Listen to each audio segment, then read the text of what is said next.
السلام عليكم ورحمة الله وبركاته. السيدات والسادة، يسعدني ويشرفني أن أرحب بكم جميعا في هذه الجلسة الفكرية المميزة من سلسلة حوار صريح مع خلف أحمد الحبتور. هذا المنبر الذي أطلقه السيد خلف عام 2017 ليكون مساحة حرة وصادقة للحوار حول قضايا مختلفة تهم مجتمعاتنا في الإمارات والعالم العربي. لقد مر وقت طويل منذ الجلسة الأخيرة, a long time since the last session, and today we come back again to open the discussion for good topics that are interested to us. We are pleased to welcome His Excellency Khalaf Ahmad Al Habtoor, the founding chairman of Al Habtoor Group, who spares no effort to shed light on the cases of the international cases. And we also are glad to welcome His Excellency Dr. Abdul Khalik Abdullah, the Professor of Political Sciences, who talks a lot about politics and analysis. We are looking forward to hearing from them in this open discussion. We are also pleased to welcome the students of HCT and the Emirates Center, the International School, and we also welcome everyone who is following us on virtually. Today we are waiting your questions and your interferences about the topic on the hashtag Ask Khalaf Al Habtoor KH2. We have a lot of questions today. We are looking forward to hearing your opinions, your ideas, your questions and interferences. At the beginning, I would like to open this session by asking a question to His Excellency Khalaf Al Habtoor. Under the economic circumstances, international circumstances, what is the advice that you present for the young people who enter the market of business today? In the name of Allah, the compassionate, the merciful, peace be upon you. First of all, I would like to thank the youth. Of course, the youth, male and female. This is a blessed day, and we all need to benefit from each other. We are not sitting in a lecture in the university. We are discussing topics that benefit us all, and the Arab countries in particular, and the world countries in many matters that we are talking about. You asked about the youth. The advice, your advice to the youth who enter the market of business under the global circumstances. I think currently we should all be careful, because what has affected the world is not natural. The economy is the basis of everything in the world. I say economy is the most important thing. Then politics comes later. So the most important thing is economy for any country. So we should be in this time, and we bless to God. We are blessed in the UAE, in the Gulf countries also, and in a secure people, a safe people, and our economy is going on, and every matter is going on. But sometimes you know that there is a flu, for example, comes from the West. So we should be careful, because the economy should be careful, needs to be able to be careful and think about it. And the question, in my opinion, to answer questions by Noura, that we should not be hasty and not take any decision about the new projects. So we should not take any new decisions about the new projects. We should wait. Dr. Abdul Khalik, if you please, can you give us your opinion? How can we make equilibrium or balancing between political stability and economic openness in the Gulf countries? In the name of Allah, the compassionate, the merciful, good afternoon, everyone. And I would like first to thank my brother and close friend, His Excellency Ahmad Khalaf Al Habtoor Abu Rashid, the successful businessman, and thank you also Ms. Noura and the audiences also. Abu Rashid says economy is first, but I say politics is first. Isn't it that? Maybe economy and politics are two faces for the same coin, and their effect is mutual. But the question the first one is the first question is important, and then we go back to your later question later. Of course, there are some troubles and conflicts and updates, and a lot of uncertainty in the international or global economy. They affect all the economies in the world, and particularly the UAE economy. But I would like to say, and to cut it short, that the UAE economy is flexible, robust, and strong, and it is one of the economies that can adapt with these conflicts and changes between America and China. We have a historical moment, auspicious and strong today and tomorrow and in the near future also. So we do not fear about the UAE economy. And this also is applied to the Gulf countries' economies. Even the barrel of the oil reduces to 40 or 30, but the UAE economy trespassed and overtaken the independence on oil. And the budget also does not depend on the oil. So we should say that we should be careful, and we are certain that the EU economy is flexible and can interact with everything. I would like to add also, and I will be courageous in this, that the EU economy will be one of the not the least affected, but the most beneficial economies around the world. This we will talk about later. So the UAE, again, the UAE economy, the UAE will be one of the countries that will be benefiting from the business. We have many investors, many companies who will leave Asia and remote countries and come back to UAE, and this is for the interest of the UAE economy, of course. Your question, Noura, which is, again, please, can you ask again?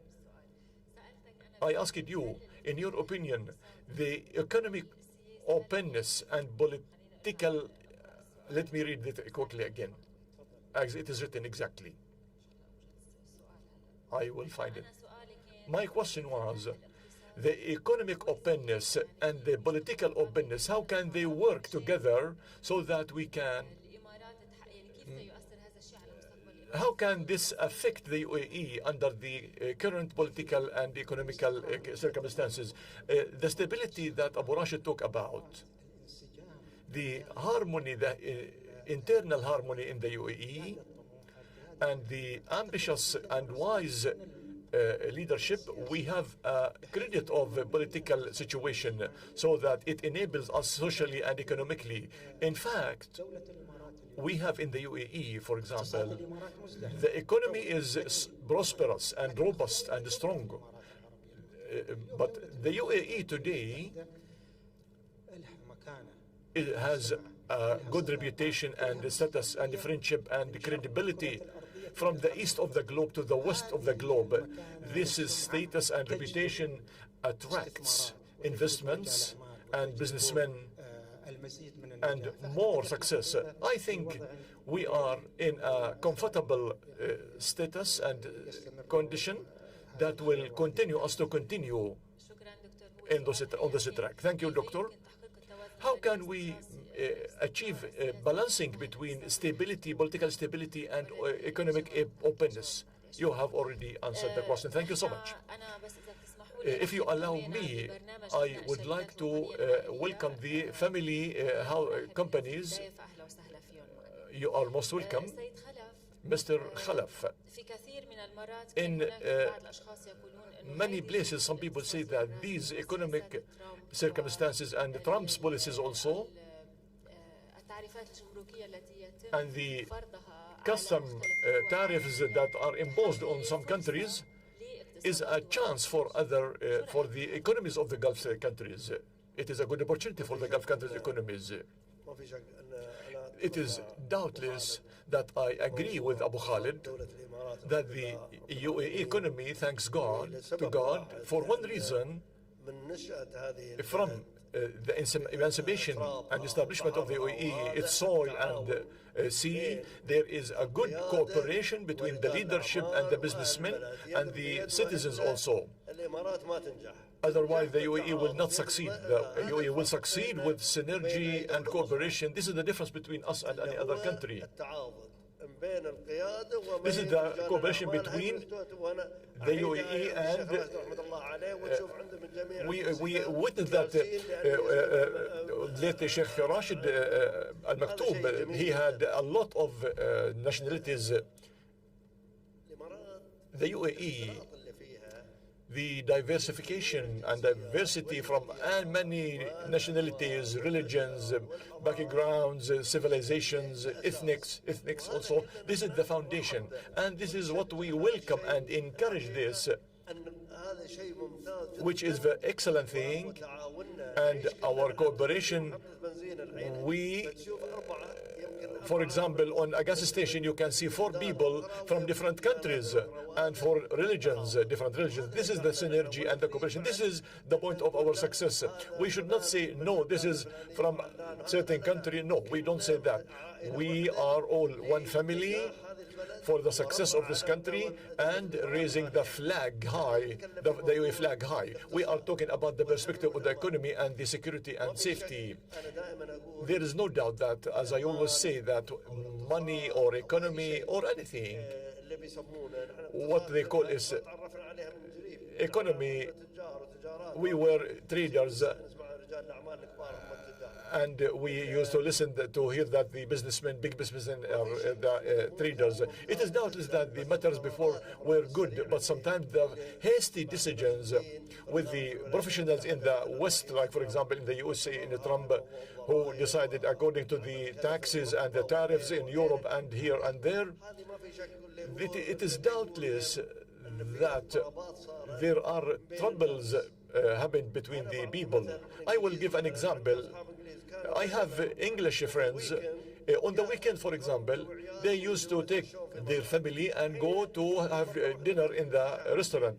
Maybe now it happens only one time in a month, because the revenue on the income has reduced, and they have pressure also from many sides. In Middle Europe also, as I have investment there, I used to see Europe 3 months ago. It has been different from now.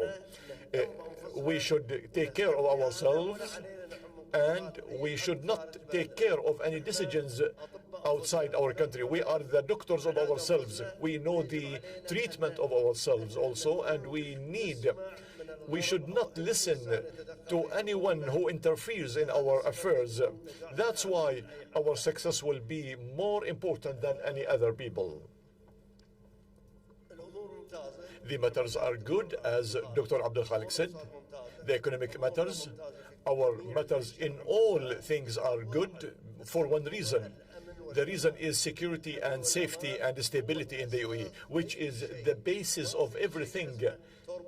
There is no turbulence, there is no conflict. The turbulence makes people to flee from the country. We have the safety and security. You cannot, for example, leave the airport or anything because of respecting people. You are in the eye of people, young and old in the UAE. Continuing your speech and the speech of Dr. Abdul Khalik also, after the global economic crisis in 2008, you wrote an article where you said, if America got ill, the world got ill or gets ill. Do you have the same opinion? Do you have still the same opinion? I called that the Judgment Day. And it started in the USA and it transformed to the other countries of the world.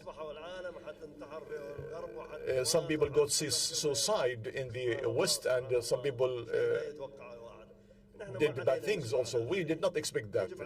We should not take care of that. We should take care of ourselves only. And as Abu Khalid said, that our economy is robust and powerful, and by God's permission, with cooperation with our government and the leaders of this country, hand in hand, this is the secret of the success. This is the secret of success. It is the synergy which made the UAE economy successful. It is doubtless that the decisions taken by the American leaders have shaken the world, and I personally expect that. I do not really wish that, but it is discussed by the Americans also. There will be economic shakes in the USA, and this is expected. If you check the stock market, how it went down, like for example 2 or 3%, this represents trillions of dollars, not only 5 rupees or dirhams. It is trillions of dollars, even in the stock market also. These figures were for the retired people, called retirement money. This money will have disappeared, and those people will be in the street. Not like the Gulf countries who take care about the people. In my opinion, for this reason, we should take care of ourselves. We are the doctors of ourselves. We know our sick and how we know sickness, and we know how to treat it. We do not need anyone to take care of that unless us. We will not consult a consultant, for example, from outside to give us advice. No, we are much better and more intelligent than any consultant or advisor. We established this country by synergy and cooperation with our leadership, and we rose the flag high, which is respected worldwide. Today in this session we have followers also with the Al Habtoor Center from Cairo, for research from Cairo, and we have the first interference from Al Habtoor Center from Dr. Shadi, the senior researcher in Al Habtoor Research Center in Cairo. He is online with us. We welcome you, Dr. Shadi. The floor is yours, Dr. Shadi. If you would like to ask the first question to Dr. Abdul Khalik, you are welcome. You are most welcome. We are happy to welcome Dr. Khalaf and His Excellency Mr. Ahmed. What happened yesterday in India, for example, the escalation between India and Pakistan, as Dr. Khalaf said just a moment ago, it affects the economy, of course. So we have a problem between China and America. We have also another problem with China and with India and Pakistan. We have one of the biggest five powerful powers in the world, and the Arab countries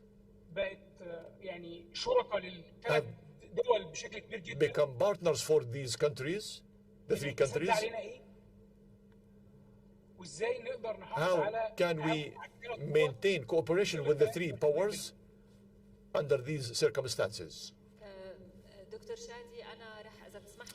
I would like to repeat the question again, if I understand. If I do some mistake, please correct me. And we ask also from the team here to make sure that the voice is clear also. He says, under the Indian-Pakistani escalation and the problems between China and America, we as the Gulf countries, we are dealing with three countries which are one of the biggest countries. Gulf countries are partners with them greatly. So how can we continue under these escalations and these conflicts between these powers? Dr. Abdul Khalik, you can answer. Thank you, Noura, and thanks, Dr. Shadi from Cairo. Look, these conflicts and crises and turbulences will not stop. Sometimes they are acute, sometimes they are low, sometimes they are powerful, and the world is facing them continuously from time to time between India, China, between India, Pakistan, America and China, and these turbulences and conflicts in the region are also continuing, and these should be taken into consideration. We do not live in space, and the UAE is part of this region, of this geographical neighborhood, and part of our openness in the world, so we will be affected. But I am sure that we should do the following. I am sure that the UAE, through over the 50 past years, have faced a lot of conflicts, more than the current ones.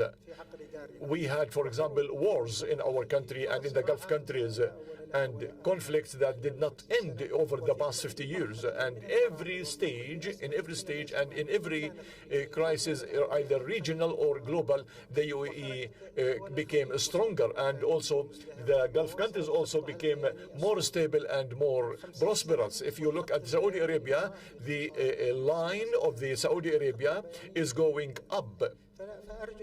So we should not exaggerate, Dr. Shadi, about these turbulences, although they are important.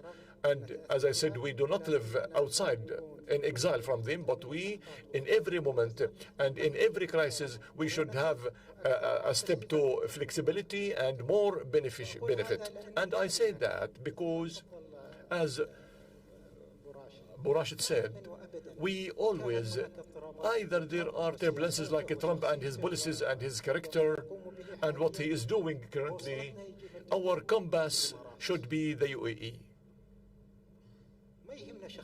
We should not take care of his personality, his policies, either internal or external. The compass should be for the UAE interest. Focus on the UAE country interest and the Gulf countries also. It should be clear, it should be Emirati and Gulf countries. When you measure the UAE compass with all components of this compass, policies, businessmen, business, our compass will identify our position from these situations. As I said, over the 50 past years, the graph line of the UAE is rising continuously. If today is shining, tomorrow will be more shining and more auspicious. Ms. Noura, the floor is yours. Dr. Shadi, if you have any question, before we go to the audience. No, thank you so much. Thank you for your interference, Dr. Shadi. Mr. Khalaf and Dr. Abdul Khalik, you have a question. We have a question to you both. If you give us your opinion before taking the audience questions. Both of you are one of the courageous voices and who always talk about the steadfastness and the challenges. In your opinion, what are the priorities that we should take them into consideration and should be put on the Arab dialogue table?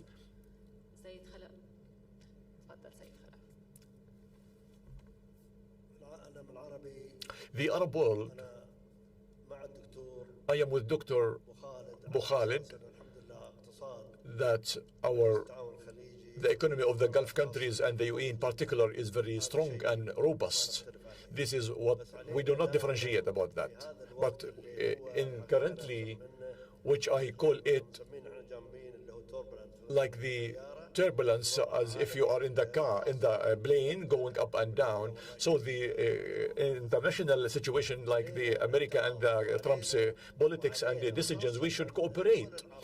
Particularly the Arab countries, which are the Middle East countries, from Egypt, Jordan, Syria, Lebanon, in the future, of course,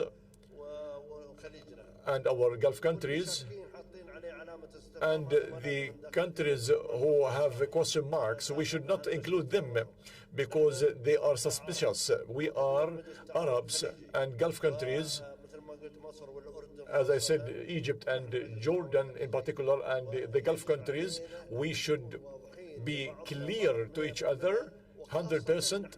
In particular, we are in the Gulf countries. We should be very clear and know from A to Z that there is a clarity and cooperation between us, which is very important now, because there is no mercy from the West or any other person. We are the doctors of ourselves, and we know our disease, and we know the treatment. This is my recommendation, and I hope that it will be materialized and achieved. Your question, it needs an hour or maybe more than an hour. In this region where we live, There are many fires from Gaza, Syria, Sudan, in Yemen. There are a lot of fires.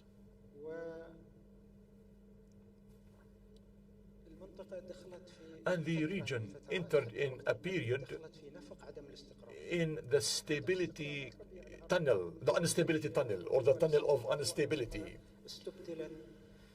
And many things have been changed.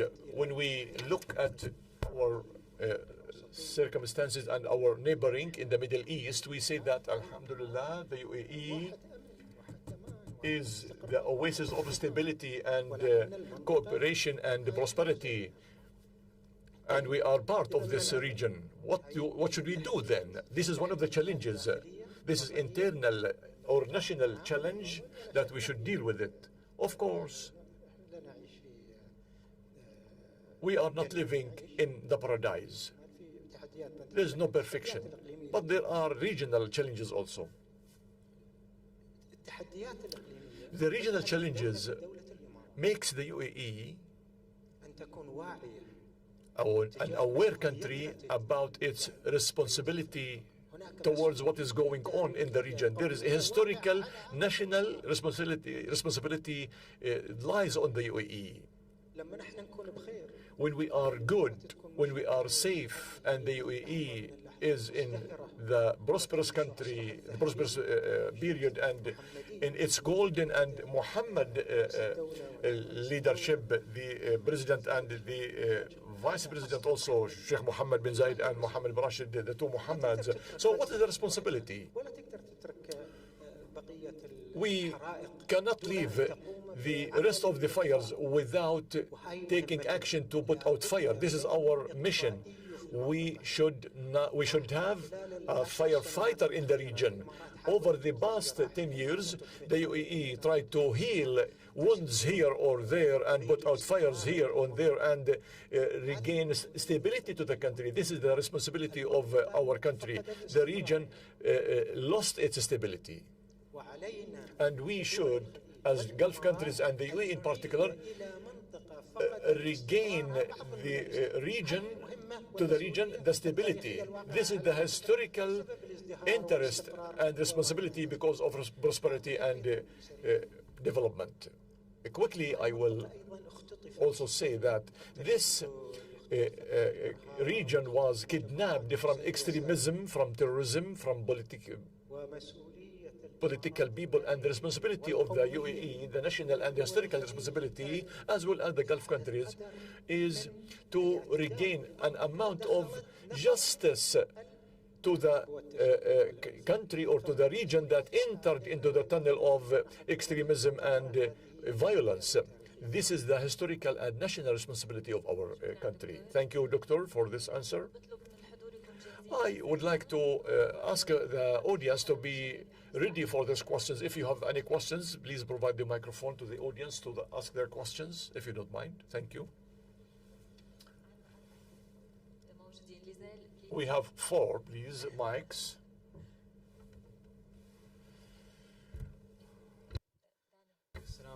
Peace be upon you. You have mentioned that we, the youth, should be aware of when we establish projects. But in the UAE and in our countries, we are in a stable country, even though the world is in a turbulence and unstable. We are, alhamdulillah, in a stable place. Why should not we seize the opportunity, and how can we seize it, please? I do not say that we are working 24/7. If we have an idea, a big idea, we should always think 10 times what I should do before I take action. Of course, always we should be optimistic, but this does not mean that you should not take into consideration many scenarios. You should evaluate the situation when you can benefit more and how you can benefit more this year or, for example, next year. This is what I mean, that we should not overlook anything. If you would like to open, for example, a grocery or any project, I am talking about the big projects.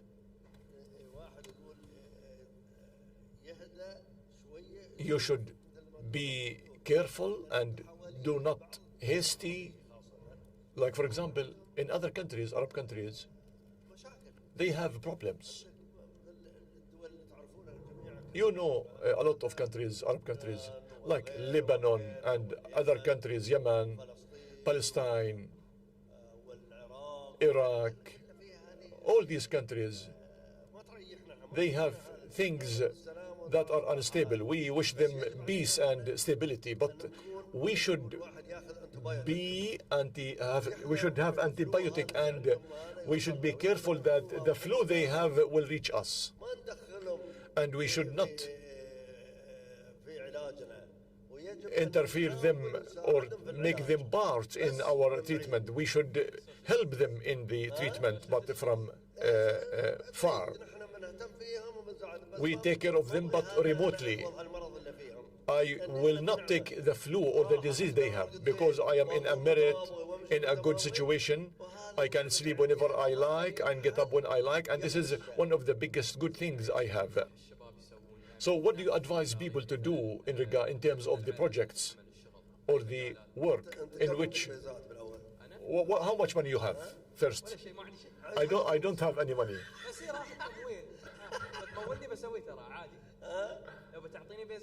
If you give me, I will. If you help me, Abu Rashid. Thank you so much. This country is blessed.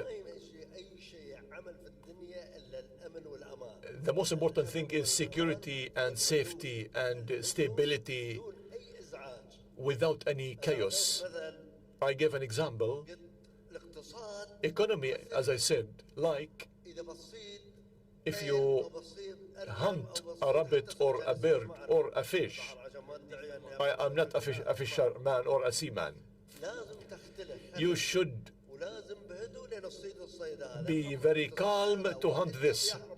Otherwise, it will flee from the country. So you should kill him quietly. But if you make any noise, it will fly or flee or escape, either a rabbit or hubara or a fish or anything. So you should take action quietly. This is my transition to economy. Maybe the doctor is different from me. And this is normal, of course. You are getting me here to be different from you. Is that enough? Please leave the mic. Your question is good also. No need for the microphone, if you don't mind.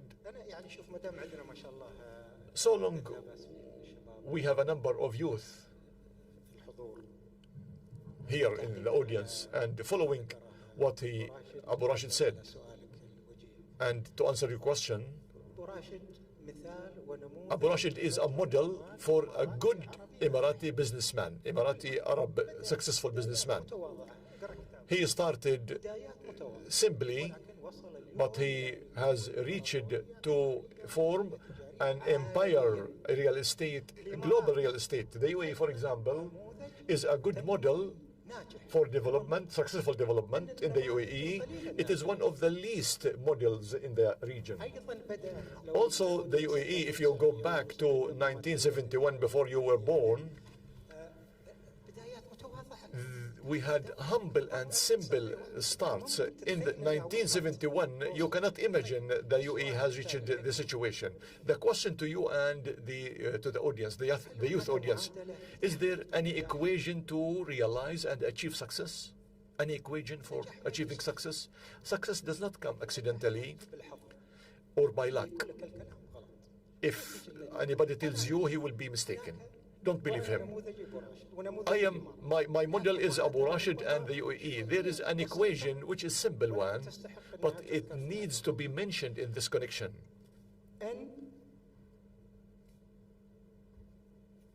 E equals S.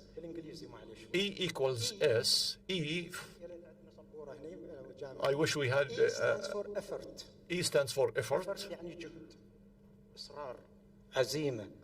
بدون E لا يمكن تحقيق S. Without E, we cannot achieve S. S stands for success.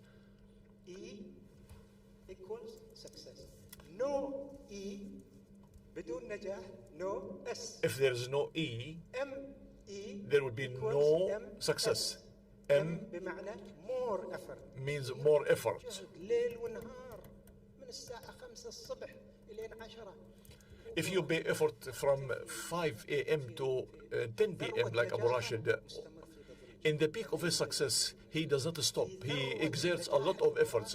In the peak of success of the OE, our leadership day and night are working hard because they believe in E, which is effort. Because without effort, there will be no success.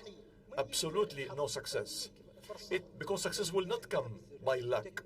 So you should exert efforts if you would like to be successful in your business.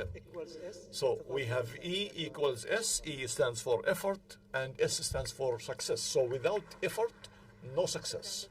Simply. Thank you, Dr. Abdul Khalik. Thank you, Mr. Khalaf. I would like to thank Dr. Abdul Khalik for this example, but I don't know E or S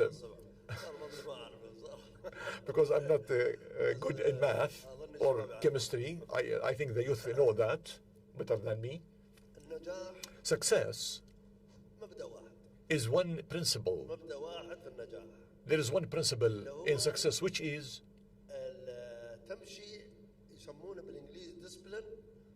to be disciplined. We call in Arabic the constitution of Allah on earth, to be disciplined when the sun rises and when the sun sets. Allah has made us, has made the night for rest and the day for working hard and looking for jobs. If you stay late at night, you cannot get up early. So Allah will open the doors for people early at the dawn, at the start of the movement. The movement brings goodness and merits. Allah designed when the sun sets and when the sun rises. Everything is made by the constitution of Allah, but we should know it. It is very simple, but we should know this translation of this constitution. It is not an invention, no. But some people know how to catch this seed and benefit from it. There is a big difference, as I heard from someone. There is a businessman and there is a merchant. There is an inherited people and someone who is sweating and ill people. There is a difference. The man or man should be, if you have a small canteen where he sells coffee, tea and sandwiches, he should. I do not say to go to the mosque and pray, but you should be there in your canteen early to sell tea and coffee and prepare your sandwiches and work by yourself hard and talk to everyone. And do not be tyranny for anyone. You should look superiorly to other people. We are all equal. He knows that I am a businessman, for example, and I pay the employees their salary. But we should internally, and to keep the respect and the dignity of the person, to respect him and to make him feel part of our work, and so that they will produce well and they will work hard. But the people who come to their work late, unfortunately, I will not say something about that. He will be free. I personally, I was in Abu Dhabi and I was in a visit to the late Sheikh Zayed. May Allah bless his soul and give his mercy.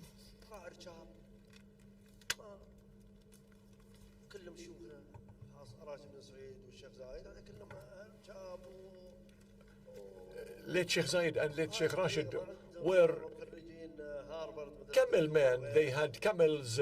They did not graduate from Harvard University.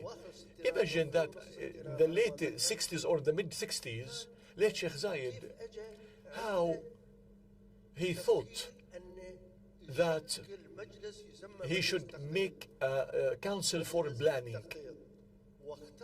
and he selected traders from Abu Dhabi, businessmen from Abu Dhabi, like Khalifa bin Yusuf, Amir bin Yusuf.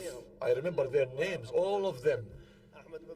Ahmad bin Mas'ud, Rahma bin Mas'ud, and so on, Abdul Jalil Fahim, and many others.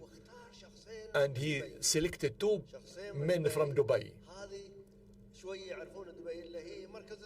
which is the trade center, Muhammad Saeed al-Mullah and Sultan bin Ali bin Awais, and he included them in the council. How did he thought about this idea? A council for planning, like for example, executive council. But with the geniusity of Zayed bin Sultan, may Allah bless his soul, he knows all the colleagues around him that he selected, like Ahmed bin Khalif al-Suwaidi and Khalid bin Ahmed al-Utayba and Sheikh Hamdan bin Muhammad and Mubarak bin Muhammad and Khalifa bin Zayed and many others. These people, those people were around him, and they have an open door with Sheikh Zayed and cooperation. That's why Abu Dhabi have succeeded, and Sheikh Zayed put his leg and foot in the land, and it should be successful. And later we came here to Dubai. He came to Dubai. Sheikh Rashid has a lot of compassion and love for work, and he hates the people who sleep and do not work. Sheikh Rashid bin Saeed, may Allah bless his soul, if someone sleeps until 6 a.m., this is an unsuccessful person. He is a failure person, in his opinion, of course. When you think about that when Sheikh Rashid had designed this master plan to Dubai, Dr. Abdul Khalid said that this master plan, which was implemented and became a country, not an emirate, this master plan was completed and implemented by Sheikh Muhammad, his son, in many things. But the first master plan was designed by His Highness Sheikh Rashid bin Saeed Al Maktoum, and Sheikh Muhammad, his son, completed and added to it. He once told me that he will change the Dubai airport to Jabal Ali, and I need you to benefit. I need you to build a hotel there, which is Habtoor City now, in Jabal Ali. I told him there are many ideas and the bucket is empty, but more importantly, I kept that secret, and one day my telephone rang when we are in the neighborhood. We used to put the telephone in the room, but now it is in my pocket. Rashid, my wife, said that this is the voice of Sheikh Rashid. This is the voice of Rashid, as she said. I drank water and I said, who is speaking? Who is speaking? He said, you are lying. You are Rashid. Come quickly to Zabil, please. And he told me, come quickly to Zabil. It is at 6 a.m. 6 a.m. We were young men at that time. He talked to me about many topics. I was the youngest among the people with Sheikh Rashid.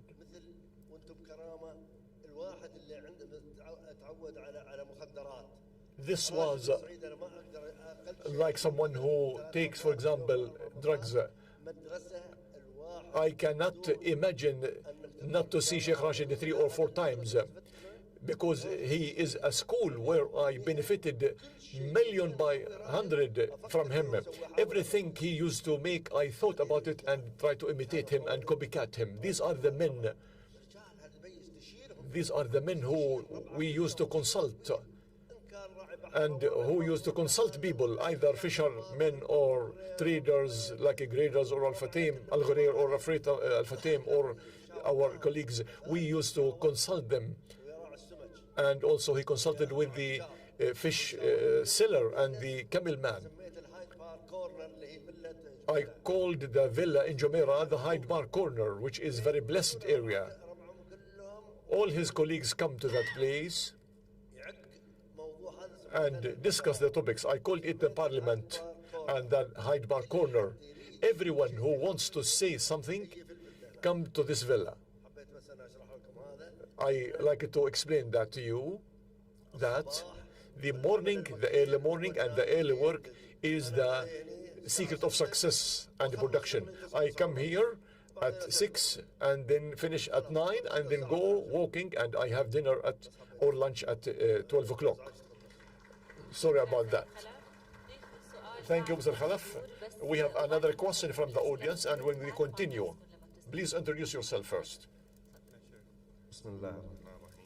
In the name of Allah, the compassionate, the merciful, Your Excellency Khalaf Ahmad Al Habtoor, may Allah bless you, the successful businessman and with successful prince in the economy, prosperity of the UAE and Arab, Dr. Abdul Khaliq Abdullah, the Professor of Political Sciences, audiences, on behalf of myself and on behalf of the team of our company in Istanbul, to thank you and appreciate you to give us the opportunity, which is I am Muhammad Uthman, narrator from Rawi from Iraq, the Diamond Company founder, which is a specialist in chips making and light snacks with high quality in Istanbul. I established a climate factory also.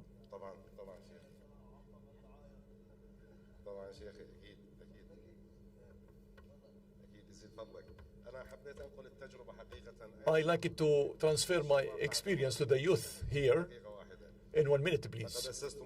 I founded the Climate Factory in cooperation with Sami Zukan, a Yemeni businessman with in global experience from working in the Global Bank. I worked in the food sciences and industries in 2003 in Iraq, then to Jordan. Then we established also a developed factory for technology in Turkey. And we studied the strategy and economical trends. And in addition to the people of the Istanbul, Climate was established in 2021.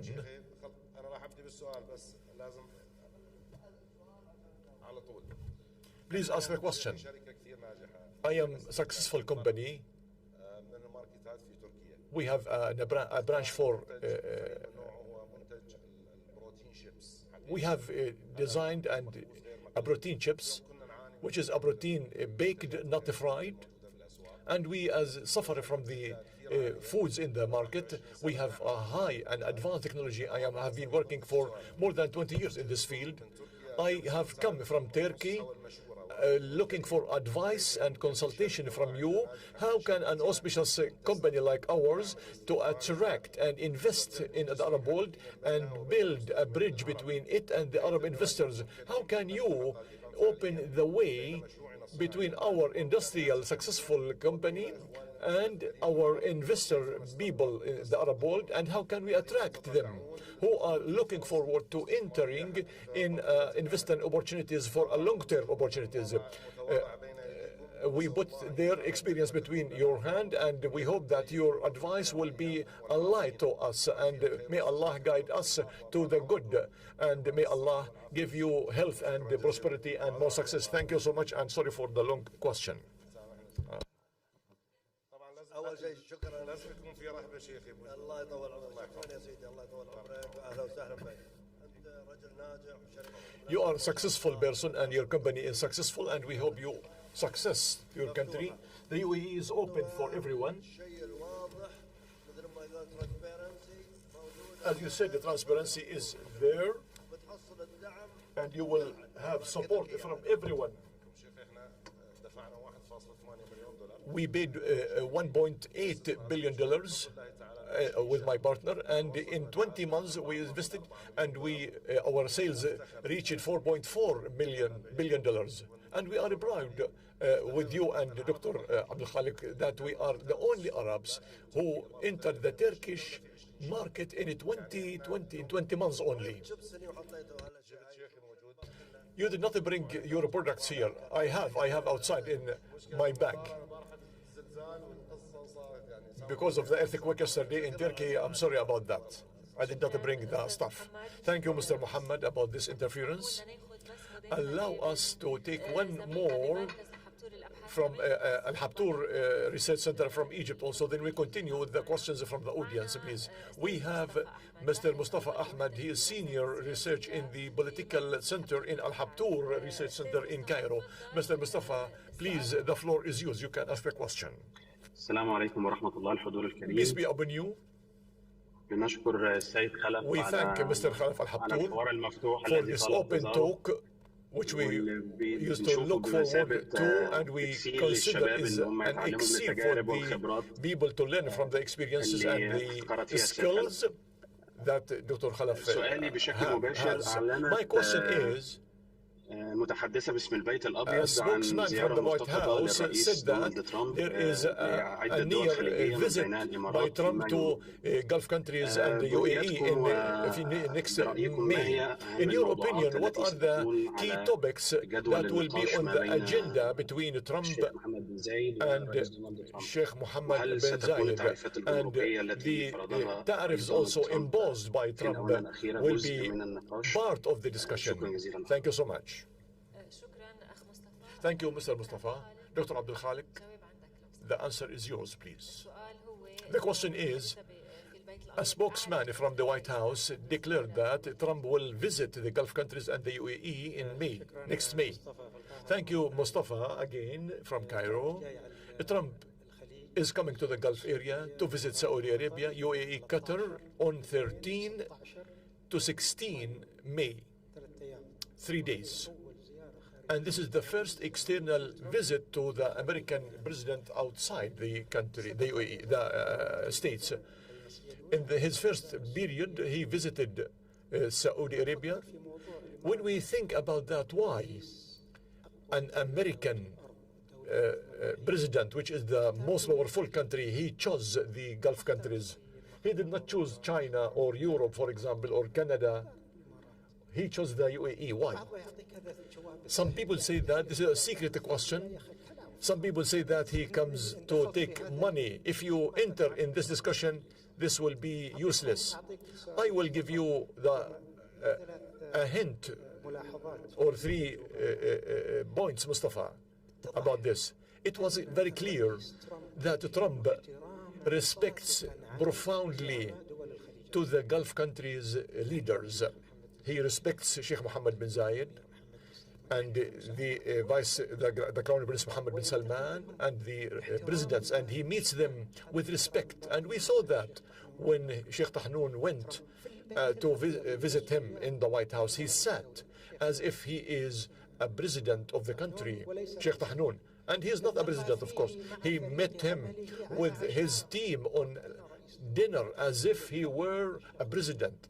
Imagine how respect he gives to the leaders of the Gulf countries. This is very important to take into consideration, because when there's a problem, or if he has a desire or advice, or he needs consultation, of course, he contacts the leaders of the Gulf countries. This is one point. The personal, strong relationship with respect to the Gulf countries' presidents. Secondly, Trump, as the other presidents around the world, suddenly they found that there is an area which is a strategic area, which is more important, which is the Gulf countries to the American economy and the global economy, not only in terms of oil. When the UAE goes to the States and says, I am ready to invest $1.4 trillion for the coming 10 years, no country does that except the UAE. We did not interfere in any other topic. We entered into AI, technology, and data center, and the future sector also. Look at this amount of money, 1.4 billion or trillion, $1.4 trillion. This man is also coming from a real estate background where he appreciates money and he knows the importance of this investment and how it is effective to the economy of the states. No country can do that and pay such a trillion amount without any benefit. It will be beneficial for us and the states also. So the Gulf countries, they have respect not only for the Trump, the president, American president. After that, what is the benefit? What is the outcome? Let him benefit. He will benefit and we will benefit. But to recognize that the American president comes to the UAE, it has a big value and a big international appreciation and recognition also. I benefit from this visit in order to assure the existence of this country. This is the moment of the Gulf countries. The 6 countries have effect and a global presence more than 16 Arab countries. This is very important. Egypt, Syria, and other countries, they have problems, and we hope to be solved. But we have the 6 Gulf countries, which are effective regionally and globally more than the 16 Arab other countries. This is the most important thing in this visit. Another probability also that he will come here and he might meet the Russian president Putin. Imagine that there is a deal of peace in Ukraine which will be held on the Gulf countries. This is more important than the whole world. More than that, he will come and promote the peace opportunities in the region. In the beginning of 2025, this region might go for war between Israel and Iran, and there is also a probability to have a period of peace and stability. If he comes with peace and stability, he is most welcome, and our doors are open for him. As I say, million welcome to Trump, and we have a lot of files to be discussed in this visit. And the most important thing is the historical relationships, the strong relationships, and it becomes more stronger between the UAE and the USA. Thank you, Dr. Abdul Khalik.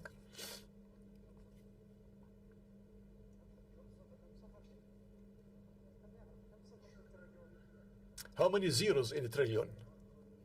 I think nine zeros. Or 12 zeros. So one trillion equals millions. So 12 zeros. Peace be upon you. Faisal Abdul Aziz Shindari from Oman, Salalah. At the beginning, I would like to thank Your Excellency to give us this opportunity, and Dr. Abdul Khalik also. My question is, briefly, what are the economic sectors that are still have auspicious opportunities in the UAE, particularly in Dubai Emirates? And the other question, do you have any intention to invest in Oman, and particularly in Salalah city? As you know, Salalah is in autumn, has good conditions, and if you have any investment in Salalah, please tell us about that. Thank you so much. Thank you once again, and you are welcome in your country, the UAE. I personally believe that as I have different businesses, I work in many things, in education, in hotels, in cars, in real estate and insurance and many others. But I remember a word taught by my teacher Muhammad Saeed al-Mullah, may Allah bless his soul. He said, always don't invest in something far. You cannot reach it, and you should not invest in a country you do not like, even though you have profits. Invest always in something that under your sight and you can reach it easily. Of course, all the matters we have in the UAE,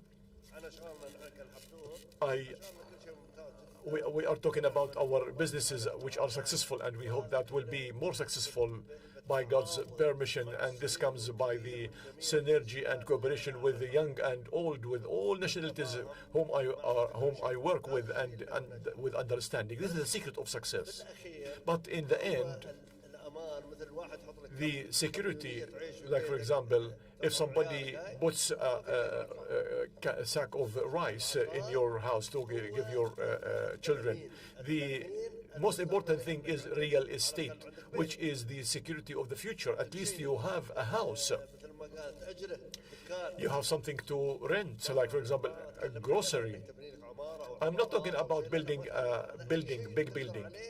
If you can do something, even though it is simple, the security, the ground is the real estate is the security thing. This is, in my opinion, is the most secure thing in any place. I do not believe in buying, for example, shares or stocks. I buy stocks in the countries, in the companies in the country which I know. But the companies, rather than the banks, I will not buy because I do not know about the companies. Always do the thing that you know, and be careful not to do anything that you do not know. This is my opinion. Do you have any intention, Mr. Khalaf, to invest in Oman? In Salalah? The Sultanate of Oman is my country and our people. But currently, we cannot breathe from the business here in Dubai here. But in the future, of course, we will, inshallah, invest in Salalah. Thank you, Mr. Khalaf. We have another question. First of all, thank you so much for the visit. I am coming from Egypt. And thanks, Dr. Abdul Khalik, for the addition about the equation, which is E equals S. I would like to comment for 1 minute, then I will ask a question. I was a banker for 8 years, then I opened my business 3 years ago. I live with E and effort and success. One of the things that I have saw, there is a mechanism for sustenance make, and the God constitution. This mechanism is applied to all. It is in the universe and applied to all people, even the successful or the failed people. I saw a podcast about someone who talks about the success and the results. We cannot control the outcomes.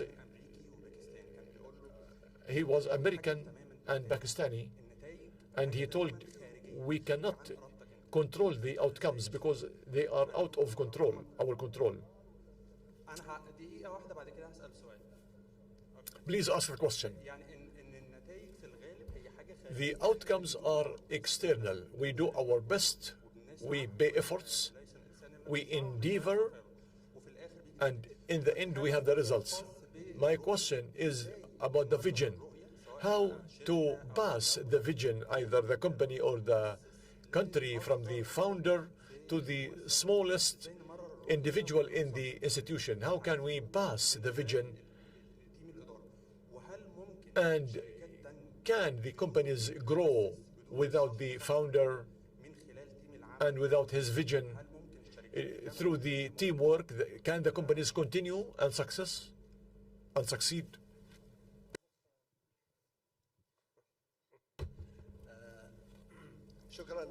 Thank you for the question.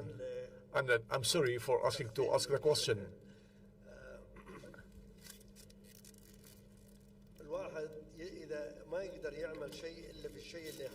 No one can do anything unless he loves it.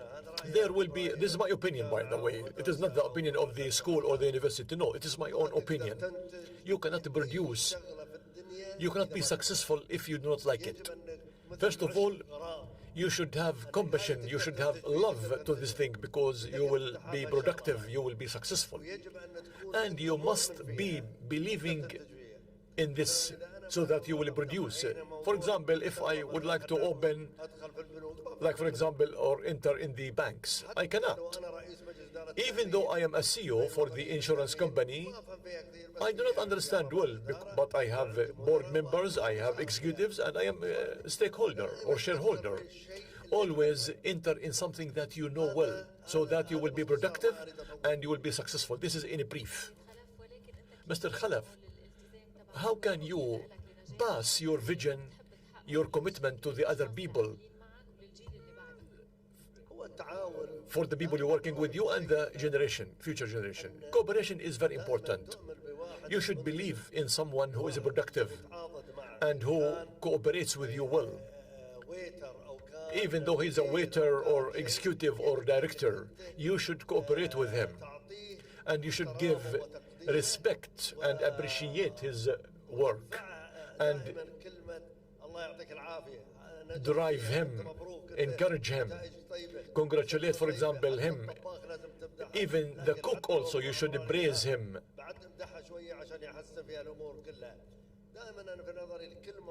Always the good word and the encouragement, the incentives for the person, he will be productive. People will not be productive by the stick. I am following you on X, and I follow you, how you follow the employees. The founder has a big effect. He should be there. He should contact. He should be in the workplace. He should have the effect and pass the vision and encourage people so that he will have good outcomes. After the absence of the founder, maybe he will leave and do something well. This is called a roadmap that you plan yourself. It is not always successful, by the way. If the founder himself and the institution owner from A to Z follows them from A to Z, and others learn and need to benefit.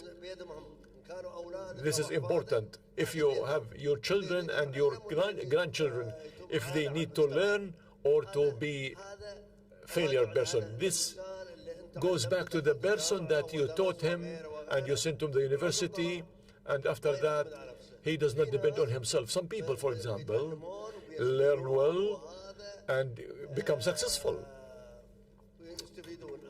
So it all depends on the person himself. If they do not follow, they will not be productive and successful. We have another question, please.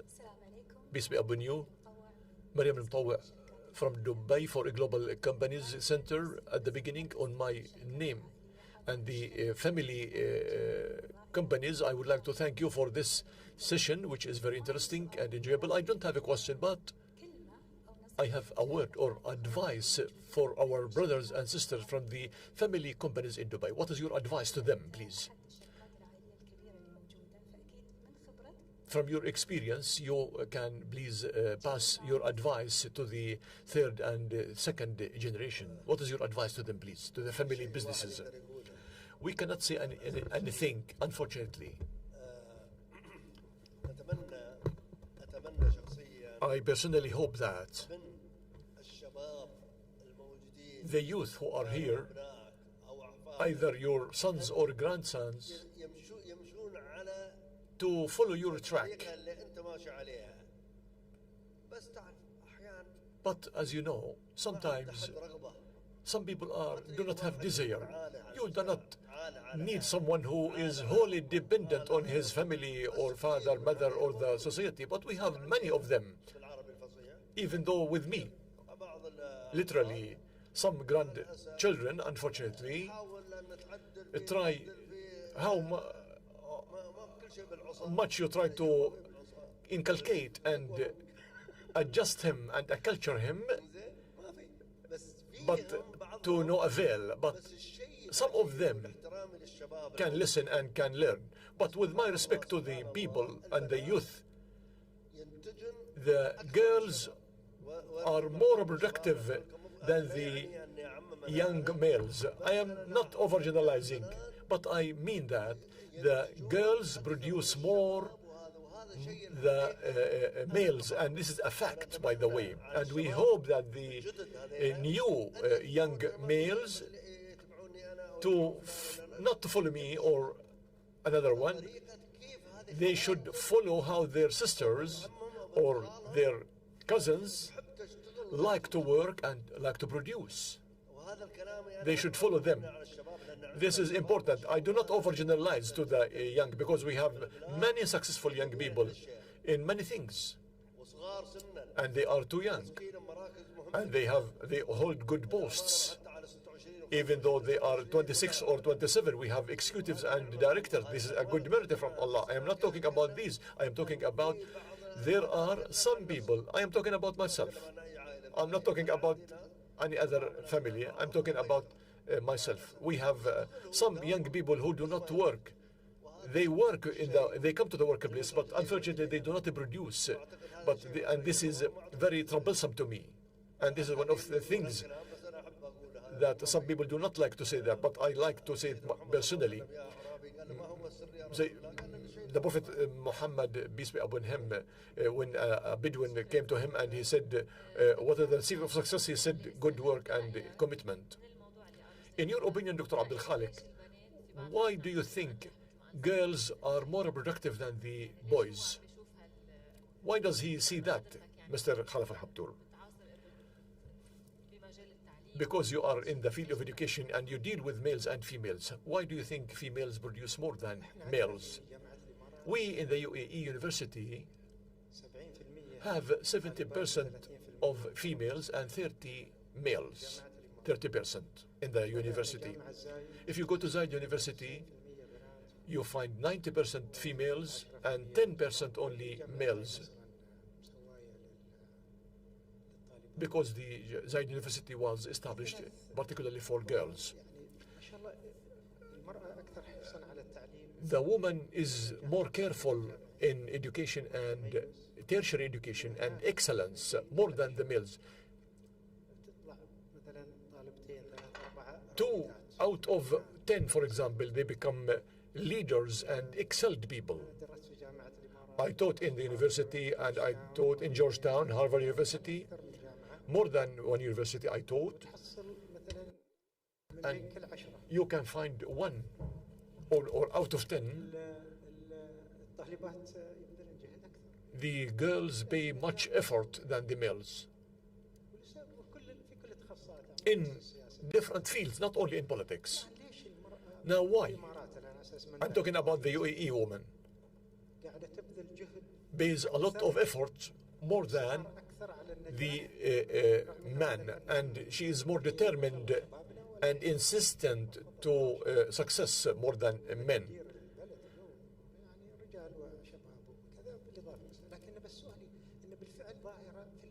It is a phenomenon that the UAE woman is more insistent and pays a lot of effort. Where does this come from? The UAE is the most powerful country that seeks to empower the woman. There is a political decision that the woman should be empowered and enabled in all opportunities more than the male. So there is a will and there is a leadership to drive this phenomenon and put the females on top of the posts, leading posts in ministerial posts. So there is encouragement, there is incentives from the leadership. This is what we notice from the education field, that the university, the woman, out of 10, 2 or 3, you can find ambassadors, ministers, and leading people, females I mean. This is a good phenomenon. And the UAE government also says, I will pay for the empowerment and enablement of the female. And the UAE becomes a model for the empowerment and enablement of the woman globally. When a woman, for example, becomes a model in the UAE, today we have females, example females, and we have a lot of names, like Aisha name and Mira, the Minister of Media, and the Minister of Education. We have leading women, successful women. And when you see the UAE woman, the young woman, has become close to the decision maker and successful, it becomes a model and an example, and would like to be like that. As I said, this is a phenomenon and should be taken into consideration, that the UAE women have become successful and excellent, and in particular, the UAE population is 1 million. So the participation of women in the development and the business market and the institutions and the leading posts, the UAE need them more than any other people. And they did not let us down. And this is an opportunity to say that it is an opportunity to appreciate and thank their efforts. The questions from the audience, please, if you have any questions.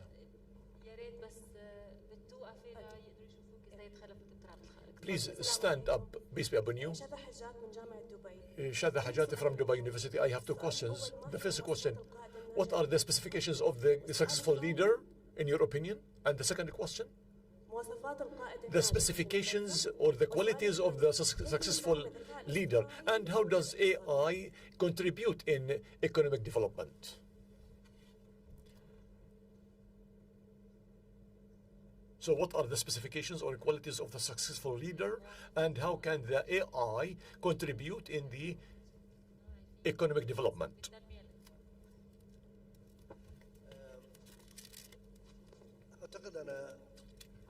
I believe the leader, the successful leader, goes back to its raising and in its DNA. Not, as I said, in the school or the university. No, he was born with innate capabilities, respect and appreciation, how his family, for example, rose him. Either his father is a fisherman or a camel man. So this is in his DNA.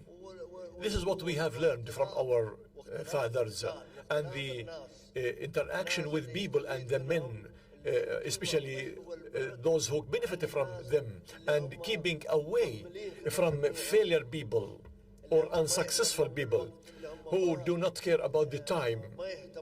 They do not care about their families. They do not appreciate their father and mother. These people should be kept away from us. So these people, they have appreciation and they have a future, even though among your family. If this person, for example, takes care of his cousin, aunt, uncle, this means that he will be successful, and there is a good hope. He has a humanitarian compassion in this person without being superior to people. This is simplicity and humbleness and humility. This is the secret of success. This is the salt that you put in the food. This is the secret, which is the salt, like the salt that you put in the food. The second question, how does the AI contribute to the economic development? AI, in some matters, as I see, is very important, but my fear is the AI will replace the human being. And if he replaces the human being, and I talked a lot about that, by the way, in the past, in some years, there will be more than a billion jobless people.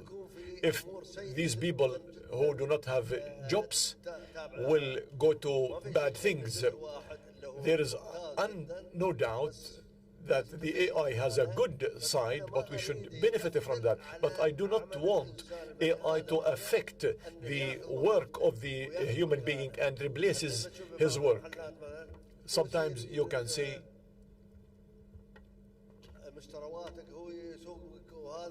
the AI or the robot can bring the purchases and drive the car. If I do not see a person in the place, I will not go to that place. Allah will not accept that, and you do not accept that. Science is good and learn it, but should not replace a human being. But we need this in good side, not in the evil side. This AI, I mean. Shada, your question is twofold.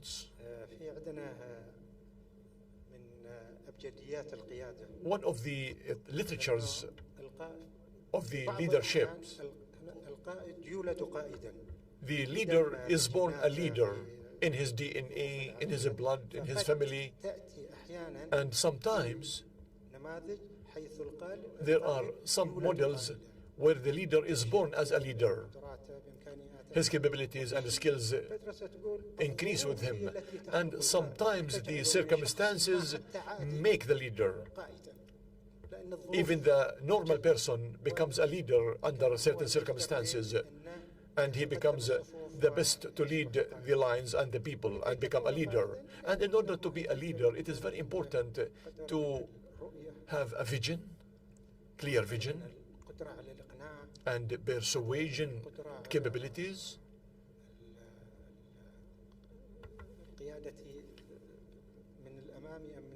and to lead from the back or the front. This is very important.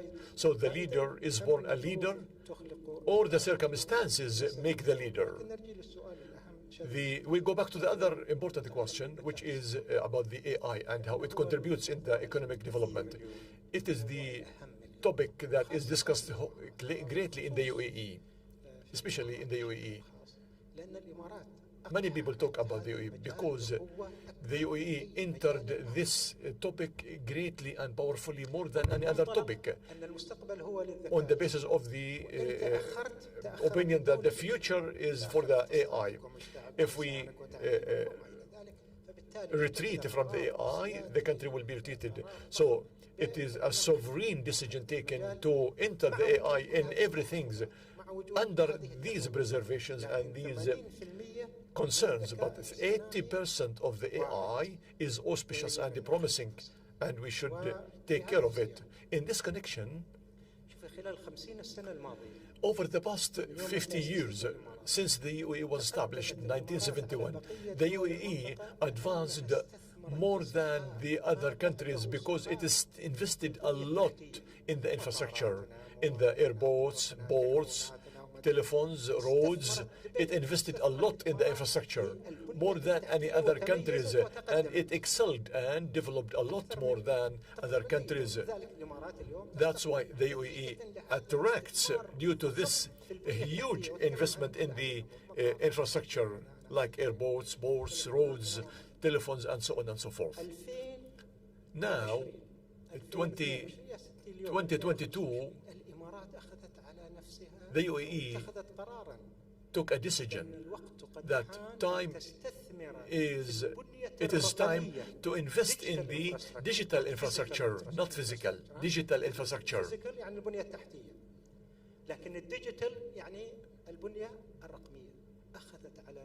It took the decision to invest in the digital infrastructure over the next 50 years to develop in digital infrastructure, economically, educationally, socially, and everything, in order to be in the lead over the other countries. And this is a wise decision. And as Abu Rashid said, the AI might replace people in their jobs.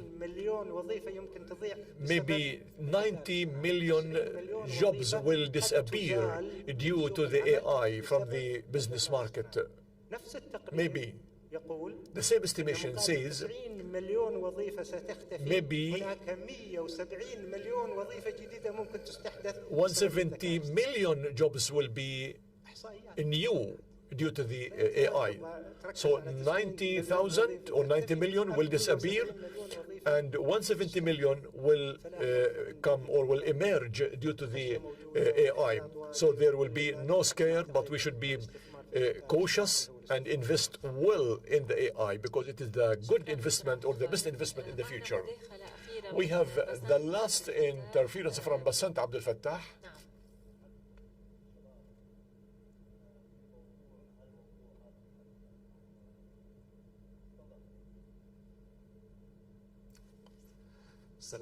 Peace be upon you. Thank you so much for hosting and giving the opportunity.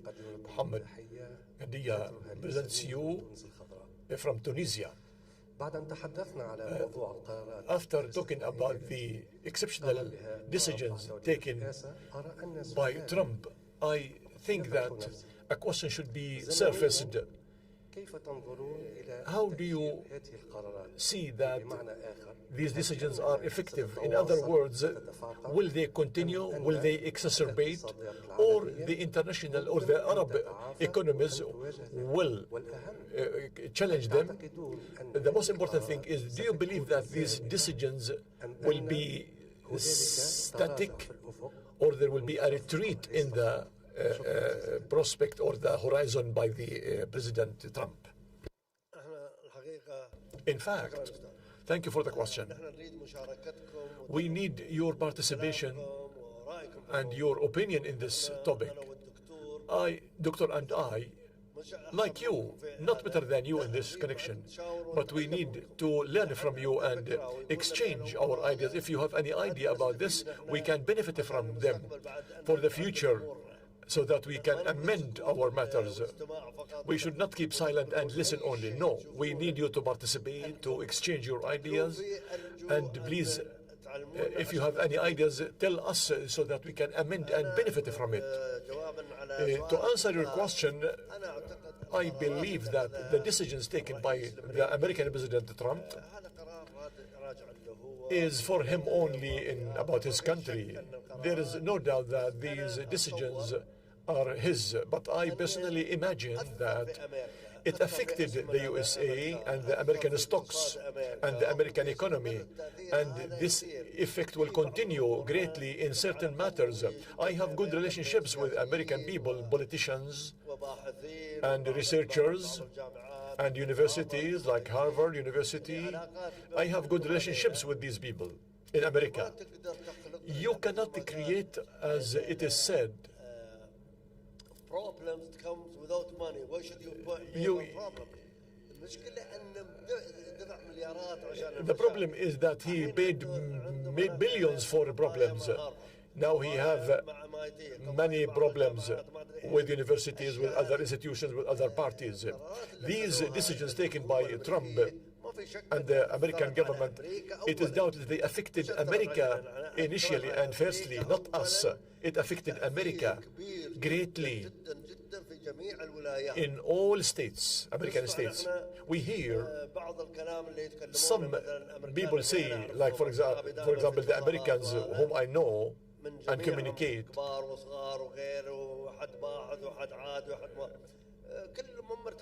they are in discomfort toward these decisions. The decision, you should think 20 times before you take a decision. This is at the level of us.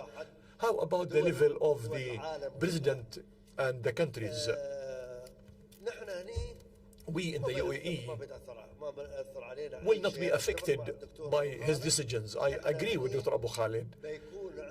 We in the UAE have a developed economy in the UAE, and the Gulf countries.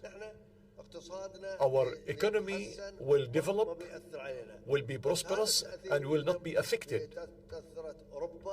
Or Europe only was affected by his decisions, and many other countries, if they believe in the politics or the orders, they will be affected greatly. But we in the Gulf countries, and particularly in the UAE, will not be affected, but we are developing, and the economy is the basis of everything. Not only politics. Economy creates politics, and the economy needs calmness and non-chaos. And we have them. We have security, safety in this country with God's permission. Thank you, Dr. Khalaf. Any other questions, please? نحاول قد ما فينا من الأسئلة فتفضل. We will take as more questions as possible. Peace be upon you. Your Excellency, I had a topic that you talked about, more than topic in this session. If you allow me to talk about this topic in 2 minutes. Thank you. In the name of Allah, and blessing be on his kith and kin, Muhammad, peace be upon him. Peace be upon you, ladies and gentlemen, distinguished guests. I am happy to be with you in this inspiring meeting that gathers ambitions and experiences and gives the youth to stand before live models that embody the success. I am Khalaf Abdul Ziyadi, a young man. If ambition is connected with values, it will be a power for change. Allow me for attention. We are the sons of the good country founded by the late Sheikh Zayed bin Sultan, and he boasted the belongingness and values. Today we continue this journey under the leadership of His Highness Sheikh Mohammed bin Zayed Al Nahyan, may Allah bless him, and with support with His Highness Sheikh Mohammed bin Rashid Al Maktoum, may Allah bless him and protect them. Your Excellency Khalaf Al Habtoor, I am honored to meet you in Vienna, in your hotel. Although the meeting was short, but it affected me a lot and left a good impression. And as I saw a man, an experienced man with perseverance and belief, what inspired me in your journey, not the number of projects, but the mission that you have in every initiative. Where you build a school, you open awareness. Where you build and open a hospital, you build a hope. When you open a hotel, you open a window where people see the UAE from the world.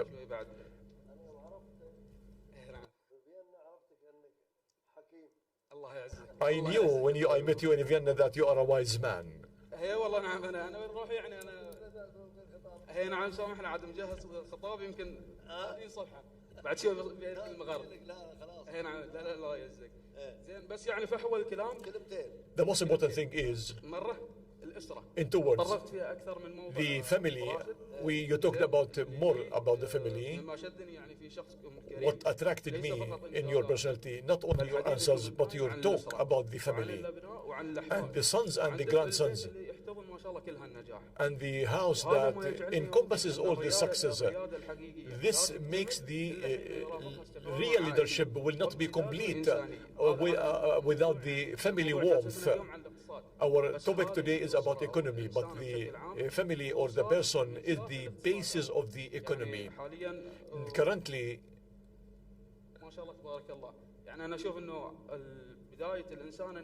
the beginning of a successful person will be from the family, as you said.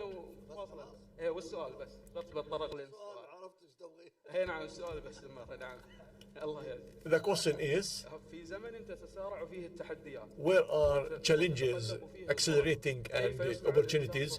How can man make his opportunity even though it is not there?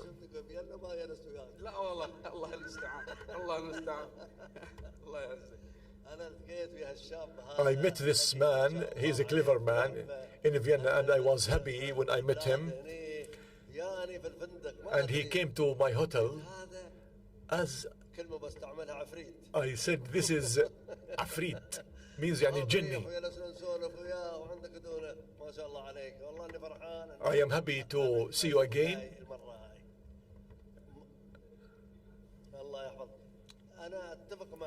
I agree with you totally that the family bonds is a priority,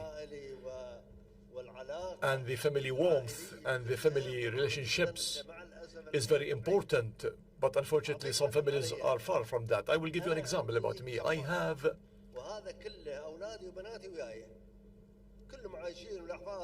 a complex where my sons, my children, my family, my grandchildren are living together in the same complex, in the same place. This is very important. I call it the oxygen الناس ما يجيك حد ساكت وحد ما مرتاح هذا لا تجلس وياه. Do not sit with a failure person, even though she is your wife or one of their relatives. Keep away from them. Don't make a mistake.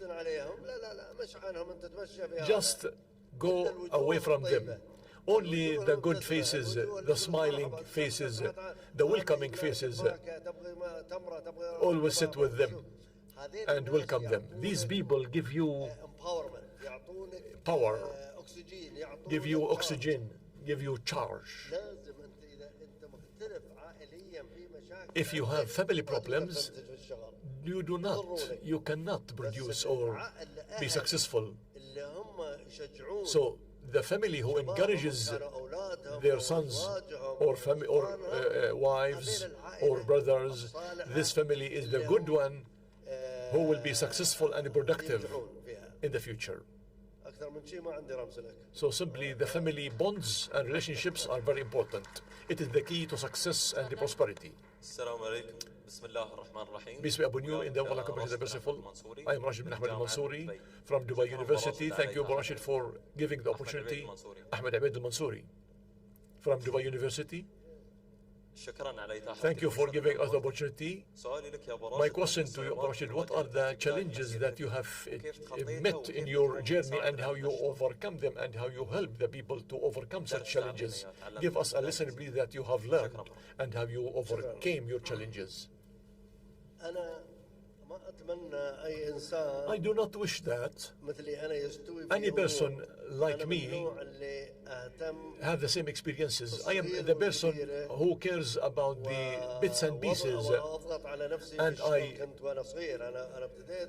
press myself in work. I started when I was 17, shuttling from east to west, and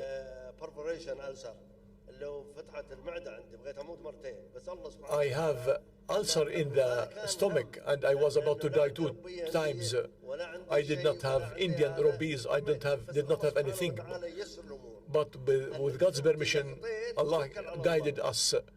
If you start anything, you should depend on Allah and you should have great faith in Allah.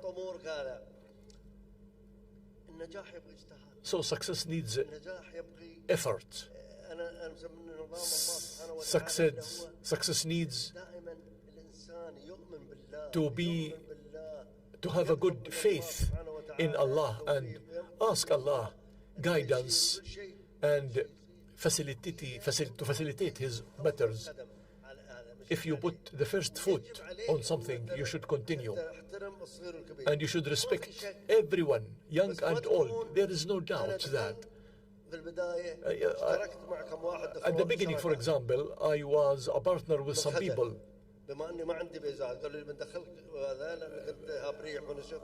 I was shy because I did not have money, but they included me in the partnership, but I lost with them really.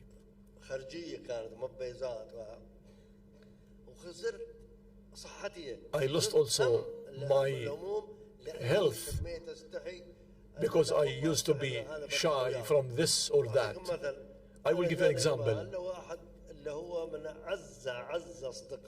One of the closest friends, Muhammad Saeed Al-Ghayth, he came to us and he told me to establish a soap factory. He said, I said, okay.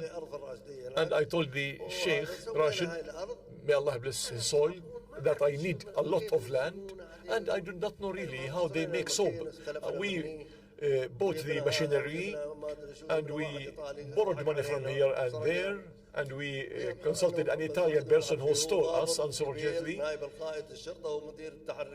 He is the director of the forensics and the investigation, and he was a close friend of mine, and we established this factory.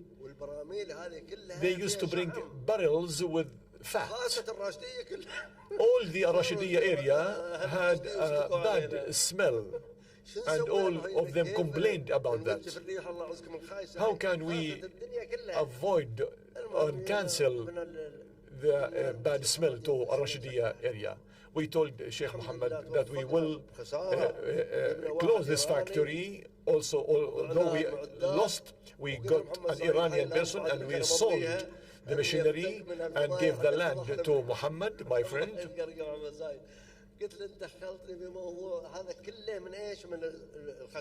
Because this is because of shy only. So you should take a decision and do not be courteous with people, even though with the closest person. Muhammad Saeed was one of the closest person to me, more than my brothers. But because I felt shy, I went with him and we contaminated our Rashidiyya area because of the bad smell of fat. So do not feel shy. Are there questions from the audience, please? From the youth?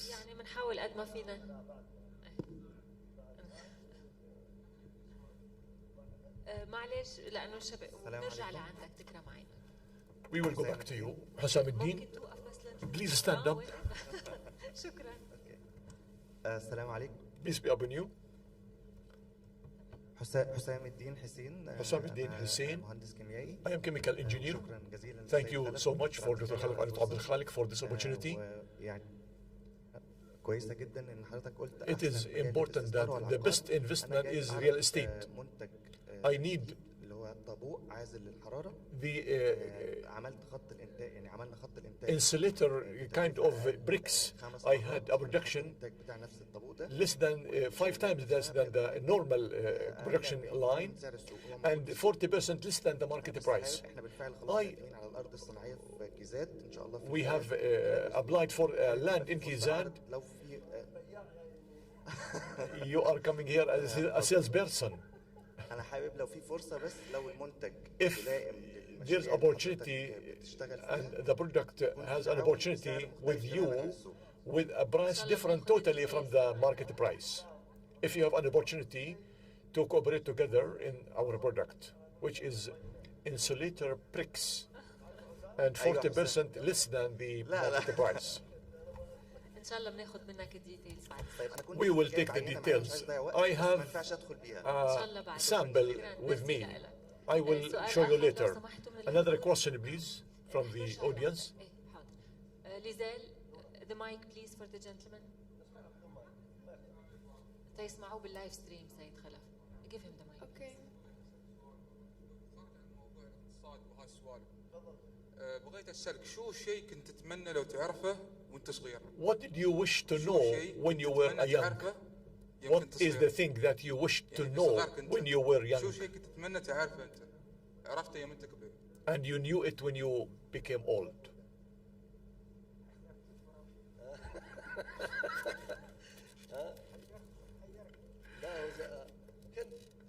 كنت أتمنى أركب ناقة. I wish to ride a female camel.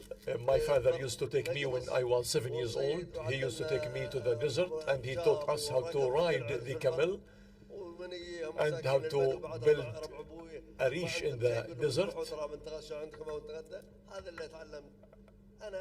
And used to have a goat or a sheep for dinner. I learned from these people. But unfortunately, the youth in the UAE and outside the UAE, either in Egypt or America or Lebanon, all over the world, we should support these people in education because science and education is the basis of everything. Because I taught myself and I was successful. This does not mean that this is a big risk and a big adventure. But my father taught me how to ride the camel, how to hunt rabbits and hubara. We are not seamen. Thank you.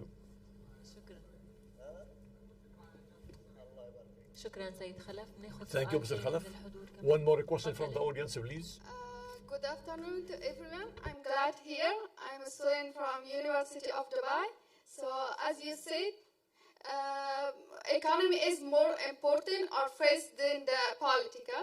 And my question is, economy is very important, but Can you come here, please? Okay. Here. Therefore, I can hear you. And another issue is sustainability. Are you Afghani? Yes. Okay, go ahead. Okay. How, as we know that UAE is very successful and in top in among the GCC countries are. So how can adapt self to remain also be successful in the future with adapt self with sustainability? I'm going to repeat what you asked, and if I got the question wrong, please correct me. So your question is, you're saying that economy is very important, of course, and the UAE is very successful with all the challenges, and in the future, how can the UAE adapt to maintain this success in terms of sustainability? Is that exactly?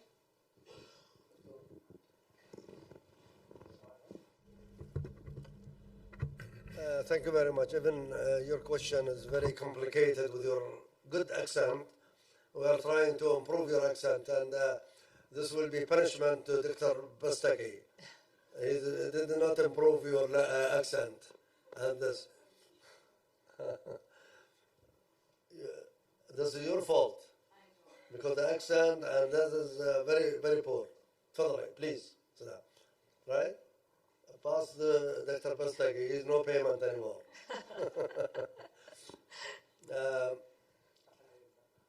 Well, thank you very much. I mean, for your question, and I think we are one body.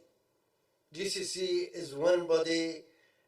I mean, we have the same heart, the same brain, the same oxygen in our body. We cannot, like the body, if any of the GCC has a problem in their legs, we can feel it here. And their head, we can feel it here. We are one body and one heart, and definitely we are supporting each other by everything, which is to benefit of our people, our country, and this is 100%. I mean, I cannot say we are better. I don't want to hear that. I don't want to say that. No, we have one target, is the security of our countries, the safety of our country, the success of our country, and we are to raise the flag of our countries. Thank you. Thank you. سيد خلف دكتور عبد الخالق لأنه وقتنا ضيق. Dr. Khalaf Abdul Khaliq, please, we will have 2 more questions online. The first question is to Dr. Abdul Khaliq Abdullah. Under the political changes and social economic changes in our region, how can you evaluate the role of the intellectual people and the educated people in drafting the public decision and the public order? It is true that there are big changes, continuous changes, flowing changes, and sometimes they are ambiguous. Here, the academic role rises, the intellectual role rises, and his role is to help, first of all, to lighten the path for the people. The key role of the educator or the intellectual is to lighten and make the ambiguity clear.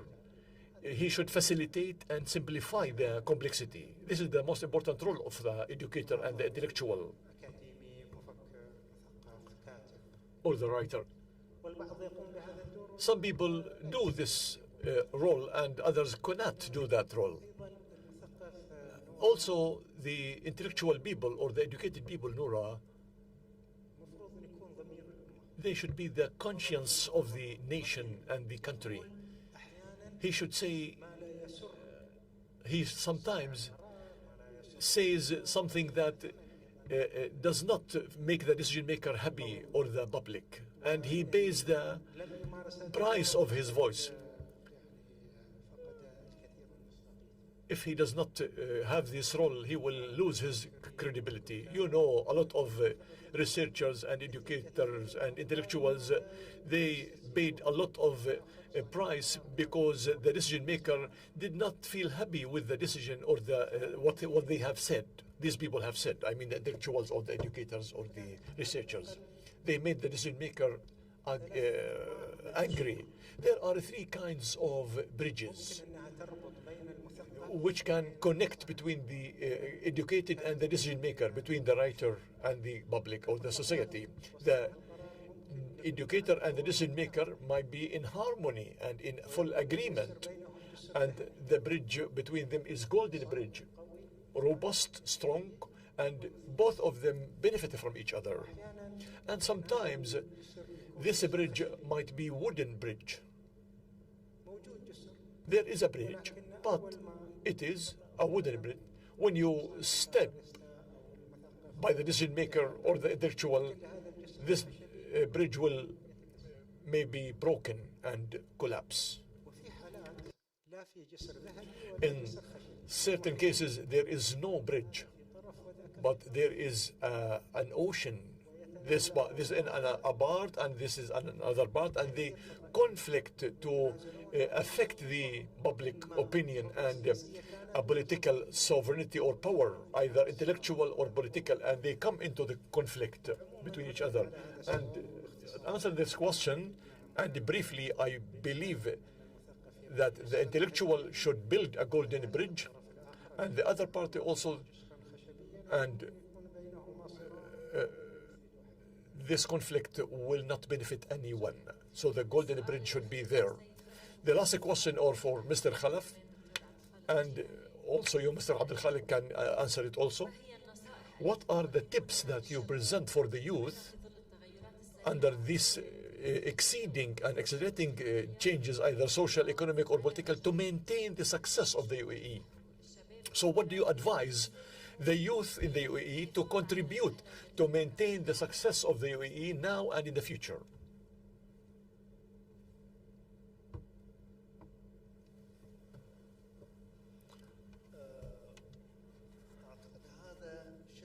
I believe that we do not talk about this because it is in our DNA, in our minds, in our education, in our love to our country and to the love of the soil. If you do not love the soil of your country, however mistakes there are, however there is chaos, I always believe, which is called, the land is our reputation.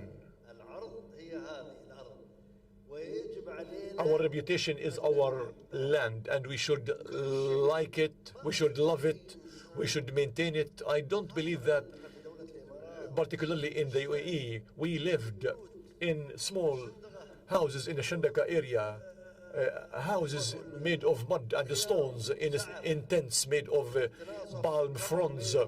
We divide the dates between us and the camels. People used to be cooperative, and the ruler, Sheikh Rashid, may Allah bless his soul, and the traders, they did not have anything, but they were cooperative, they were united, they used to take from the same dish together and sit side by side. They loved their country, they have determination. The bride, when you leave your country and go to other country, you should raise the flag of your country, not by raising the real flag, no, but you should maintain the reputation of your country, your blessed country, and this is what we have learned from our ancestors, grandfathers, and from sheikhs.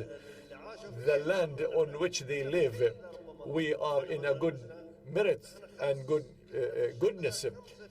We used to live 5 people in one tent made of palm fronds.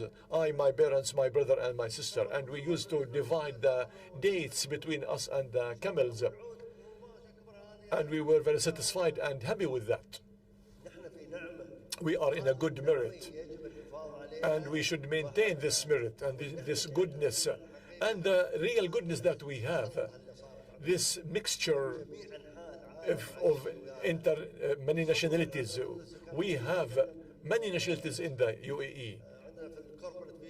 In the corporate video, a director used to say, he said that we have 80 nationalities in one school only.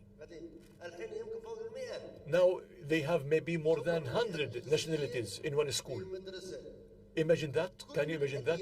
all the religions in the world, the heavenly religions and other religions are living together side by side with good relationships. And this is one of the merits that we have. We do not take care of the civilization or any other background. This is the secret of the success of the UAE. And we all should maintain, old and young, either the Emirati or the expat or the one who got the nationality, who should all maintain the smell of the soil of our country, which is very important to us. This is the reputation, this is our reputation and the reputation of the country that we should maintain along the time. Thank you, Mr. Khalaf. To Abdul Khalik now, please, can you add anything? When somebody says, what is your advice, for example, the first advice is, the first response is, the best advice is not to give advice.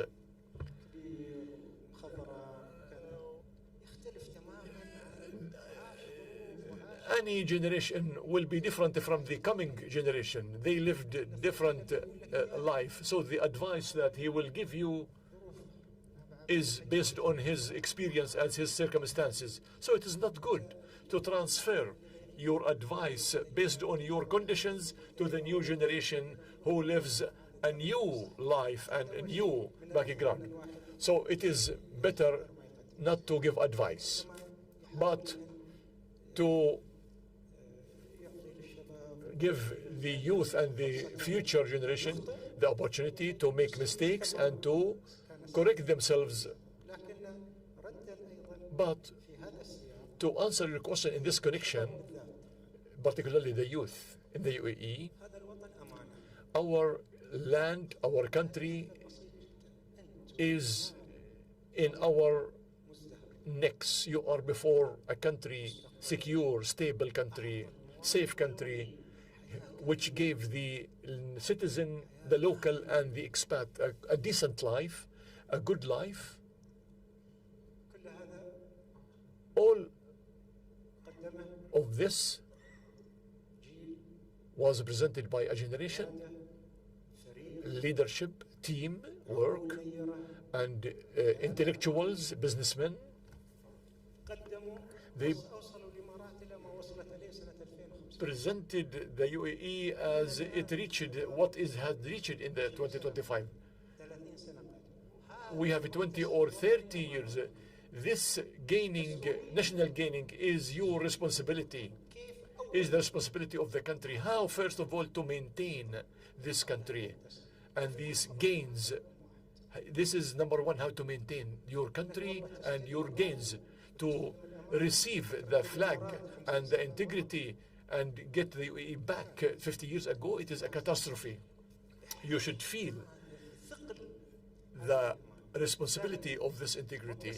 Secondly, you should not keep the stability and the prosperity of the country, but also what is required from you is to make better or to do better, to transfer this inspiring, successful experience to be more attractive, to be more successful, to be more shining. And this is also another responsibility. And from all what I know, people did not let us down. All people who took the responsibility were at the level of the responsibility. So the trust were very high, was very high. And we saw their performance, either directors, ministers, or intellectuals, their performance was at the level, at the bar that we wished. Because we trusted them, we invested trust in them. And we can say that the youth of the UAE are in good conditions, in good merits, and when a generation took the flag and the office in 1971, in your age, but he was educated, He was not educated, he was not open, he did not have communication, he did not have AI, he did not have university graduate. How many university graduates were in 1971? Maybe 41. Now you can see the current generation is totally different from the generation that took the flag in 1971. Imagine that under this openness and education and this trust, where will you take us in 2000, for example, 71? And may Allah guide you, and thank you so much. Thank you, Doctor. Thank you, Mr. Khalaf.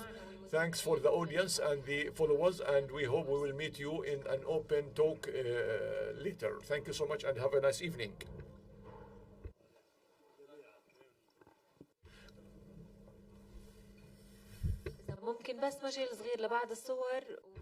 Please, those who use the headsets, leave them on the seat or get it back to the table near the booth. The headsets, please, leave them on the seat or get back them to the table near the booth. Thank you.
To everyone ولكل شخص ما قدرنا جوابنا على أسئلته، بنعتذر منكم على ضيق الوقت. شفتوا ما شاء الله الأسئلة كثيرة، وإن شاء الله ممكن التواصل معنا أو عبر الإيميل أو عبر الهاشتاج، وبيكون في تواصل مباشر. We are very sorry for not answering the rest of the questions.